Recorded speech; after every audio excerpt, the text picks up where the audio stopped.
Halo semuanya, perkenalkan nama saya Jenny Triana Gastin, absen 16 kelas 9A, akan mempresentasikan tentang berpikir komputasional.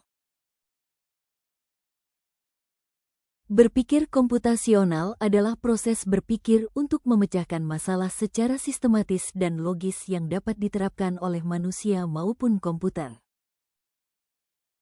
Tujuan berpikir komputasional. 1. Tujuan dari berpikir komputasional membantu memahami dan menyelesaikan masalah kompleks atau masalah yang rumit. 2. Bisa menyederhanakan proses pemecahan masalah. 3. Melatih kemampuan berpikir kritis dan logis. 4. Menyiapkan siswa untuk dunia digital dan teknologi. Proses berpikir komputasional. Langkah 1. Memahami masalah, yaitu memahami konteks dan tujuan pemecahan masalah. Langkah 2. Menganalisis masalah, yaitu memecah masalah dan melihat pola yang ada. Langkah 3. Merancang solusi, yaitu membuat solusi sistematis, biasanya berupa algoritma. Langkah 4. Mengevaluasi solusi, yaitu menguji efektivitas dan efisiensi solusi. Komponen inti berpikir komputasional. 1. Decomposition. Memecah masalah besar menjadi bagian-bagian kecil. 2. Pattern recognition. Mencari pola dan kemiripan untuk memudahkan. 3. Abstraction. Fokus pada informasi penting, menghilangkan yang tidak relevan. 4. Algorithm design. Menyusun langkah-langkah sistematis untuk menyelesaikan masalah. Contoh penerapan dalam kehidupan pembelajaran. Contoh pertama, membuat flowchart solusi matematika. Dalam pelajaran matematika, kita bisa menggunakan flowchart untuk memetakan langkah-langkah penyelesaian soal. Ini membantu kita memahami alur logika secara lebih terstruktur. Contoh kedua, menganalisis eksperimen IPA.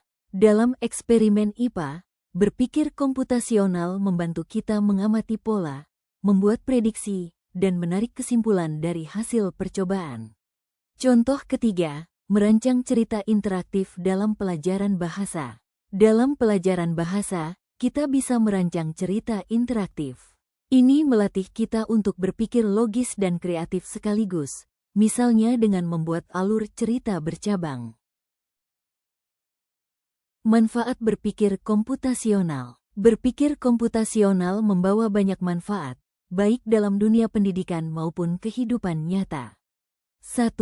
Meningkatkan kemampuan problem solving, yaitu kemampuan untuk memecahkan masalah secara sistematis akan semakin terasah. 2.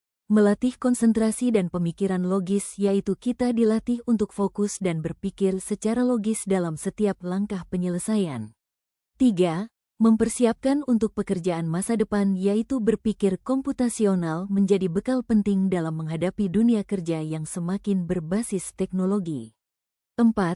Meningkatkan literasi teknologi, yaitu kita juga akan lebih siap dan peka terhadap perkembangan teknologi yang terus berubah. Kesimpulan, berpikir komputasional adalah keterampilan penting abad ke-21.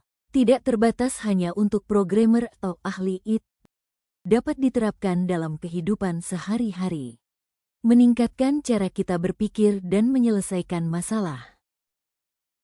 Kesimpulan, kecerdasan buatan merupakan teknologi yang membawa perubahan besar di berbagai bidang. AI membuka banyak peluang, namun juga menghadirkan tantangan yang perlu diantisipasi.